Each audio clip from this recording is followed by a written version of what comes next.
ተወዳጇ ዘማሪትና አርቲስት አቦነሽ አድነውን ምን አገኛት? በጠናታማ በሀገር አሜሪካ ሕክምና ላይ እንደሆነችና ወዳጅ አድናቂዎቿ ጸሎት እንዲያደርጉላት ሴት ልጇ ከእንባዋ ጋር እየታገለች መልእክቷን አስተላልፋለች። መልእክቷን ይዘነዋል፣ እናስደምጣችኋለን።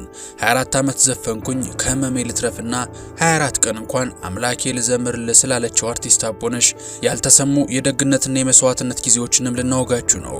የአርቲስቷ ህመምስ ምንድነው? ዘማሪ መሆኗና ጾም ማብዛቷ ያመጣባት የጤና ችግር ምን እንደሆነም በመረጃ ይዘነዋል። እናንተ ብቻ እንደተለመደው ላይክና ሰብስክራይብ የሚሉ ነጭና ቀይ ቀለሞችን መታ እያደረጋችሁ አብራችሁኝ ጥቂት ዝለቁማ። በኢትዮጵያ የባህል ሙዚቃ ውስጥ ቀድሞ ስሟ ከሚነሱት መሃል ነች አቦነሽ አድነው።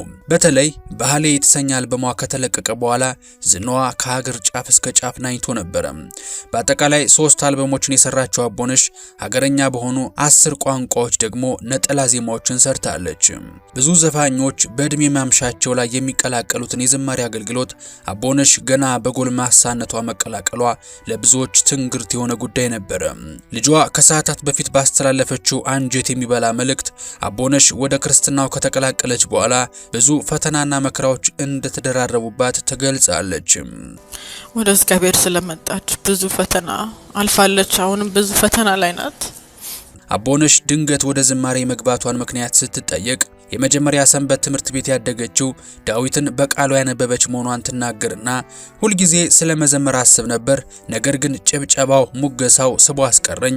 እግዚአብሔር ግን በአንድ አጋጣሚ ከሞት ጋር እንድጋፈጥ አደረገኝና ልቤን ቀዶ ጥገና የተሰራውበትን አጋጣሚ መቼም አረሳውም። እናም ያኔውኑ አልጋ ላይ ሆኜ 24 ዓመት ዘፍኛለሁ። ከዚህ ድኜ ከወጣው 24 ቀን እንኳን እንድዘምርልህ አድርገኝ ብዬ አምላኬን ጠይቄው ነበር ትላለች። እግዚአብሔርም ጸሎቴን ሰምቶ እነሆ እሱን ሳገለግል ከ10 ዓመት በላይ ሆነኝ ትላለች አርቲስቷ። አቦነሽ በመዝሙር አገልግሎት ብቻ ሳይሆን የገጠር አብያተ ክርስቲያናትን በማሰራት የጎደላቸውን በመሙላት አገልግሎቷን አጠናክራ ቀጥላለች። ከ10 ወር በፊት ከህመሟ ጋር ዳግም ትግል እንደገባች ነገር ግን ከህመሟ በእግዚአብሔር ምሕረት እንዳገገመች የሚገልጽ ዛሬ ለኔ አዲስ ቀን ነው የሚል መዝሙርም ለቃለች። በመዝሙርም ህመሟን የአምላኳን ምሕረትና ደግነት አንስታ አመስግናለች። ህመም፣ ጤንነት፣ ደስታና ሐዘን የህይወት ገጽታ ናቸው እና በዛሬው ዕለት ልጇ የእናቷ ጤና ዳግም መታወኩንና የኢትዮጵያ ሕዝብ እንዲጸልይላት ወደምትወደው አምላኳና አገልግሎት እንድትመለስ እንዲረዳትም ከእንባዋ ጋር እየታገለች ጠይቃለች። ህዝበ ክርስቲያኑም የልብሱን ጫፍ የሚለውን በክርስትና እምነት ውስጥ ትልቅ አስተምሮ ያለውን የጌታችን የመድኃኒታችን የኢየሱስ ክርስቶስ ፈውስ የተገለጸበትን መዝሙሯን እያነሳ የዘመረችለት አምላክ መጽሐፍ ቅዱስ ላይ እንዳለችው 12 ዓመት ደም ሲፈሳት እንደነበረችው ሴትና የክርስቶስን ልብስ ስትነካ የተፈወሰችውን ሴት ድህነት ሲመኝላት አስተውለናል። አቦነሽ በጤና ጉዳይ ብቻ ሳይሆን የተሰቃየችው ኑሮ እጅጉን የፈተናት ሴት ነች። በተለይ ሙዚቃ ካቆመች በኋላ 4 ልጆቿን ለማሳደግ ከፍተኛ ውጣ ውረድ እንዳሳለፈች ይነገራል። ከሊሞንዚን አሽከርካሪነት ወረድ ብላ ሬስቶራንት እስከ ማስተናገድ የሰራች ሲሆን ሊሞንዚን እየነዳች ቱሪስት ስታስጎበኝ እንደነበረም ሰምተናል። በሰው ሀገር አርቲስትነቷን ትታ አስጎብኝ የሆነችውን አርቲስቷን የሚያገኟት ኢትዮጵያውያን ሁሉም በሐዘኔታ እንደሚያዋት ተናግራለች። አቦነሽ ከአስጎብኝነት ስራ አረፍ ብላ ዴይኬር ተምራ የህፃናት ማቆየ የከፈተች ሲሆን በዛ በምታገኘው ገንዘብ ህይወትን መግፋት ከባድ ሆኖባት ስለነበር በትርፍ ሰዓቷ ኡበር በመምጣቱ የአስጎብኝነቱን ስራ በማቆም ኡበር ተመዝግባ ትሰራ ነበር። የኛዎቹ ራይድና ፈረስ የኡበር ግልባጭና ተኮርጆ የመጡ ቢዝነሶች መሆናቸውን ልብ ይለዋል። አቦነሽ በእነዚህ ሁሉ ነገር ስታልፍ ከሞት መትረፏን ብቻ ዋጋ የሰጠችና አምላኳን የማታማረር ሴት ነበረች። በዚህም ጥረቷ የራሷን ሬስቶራንት ለመክፈት የበቃች ሲሆን ልጆቿንም በሚገባ ለማሳደግ ደግሞም የበጎ አድራጎት ስራ ላይ እንድትሳተፍ አድርጓታል። አቦነሽ አሜሪካ ሀገርም እዚህም እየመጣች ሴቶችና ህፃናት ላይ ትኩረት አድርጋ ስትሰራ እንደነበረች ውስጥ አዋቂዎች ይናገራሉ። አቦነሽ በክርስትና አስተምሮ ራስን ዝቅ ማድረግን መርኋ በማድረግ ስለምትሰራቸው የበጎነት ስራዎቿ አታወራም። ይሁንና የአእምሮ ህመም ያለባቸው ህፃናትን በኦቲዝም የተጠቁ ልጆችን ለሚረዳ ድርጅት አምባሳደር መሆኗም ይነገራል። ይህ ድርጅት አዲስ አበባ ጋርመንት አካባቢ 2500 ካሬ ሜትር መሬትን ከመስተዳደሩ እንዲቀበልም የበኩሏን ተወጥታለች። የአቦነሽ ልጅ ዛሬ ስለ እናቷ ጸሎት ስትጠይቅ አንድ ነገር ልብ ይሏል። እናት ለልጆቿ የነበራትን ጥልቅ ፍቅር በልጇ አይን ውስጥ አለማየት አልተቻለም። አርቲስቷ 4 ልጆች ያሏት ሲሆን 2 ልጆቿ ሴቶች፣ 2ቱ ደግሞ ወንዶች ናቸው። አሁንም 2ቱ ልጆቿ ከዩኒቨርሲቲ ተመርቀው የሥራ ዓለም ላይ ያሉ ሲሆን 2ቱ ደግሞ ገና ተማሪዎች ናቸው። ሴቶች ልጆቿ እንደ እናታቸው ሙዚቃ የሚወዱ ሲሆኑ እድላዊት የምትባለው ልጇ የራሷን አልበም እየሰራች ነው። ሌላኛዋ ረብቃ የተባለችው ልጇ ደግሞ ጊታር እንደምትጫወትም ሰምተናል። አቦነሽ ልጆቿ ወደ ሙዚቃ መግባታቸው ላይ ተቃውሞ እንደሌላት፣ ልጆቿም ፈሪሃ እግዚአብሔር ያላቸው ስለሆኑ እግዚአብሔር የፈቀደውን እንዲያደርግ ትቻለው ስትል ትደመጣለች። አቦነሽና ልጆቿ ከተለያዩ ዓመታት ተቆጥረዋል።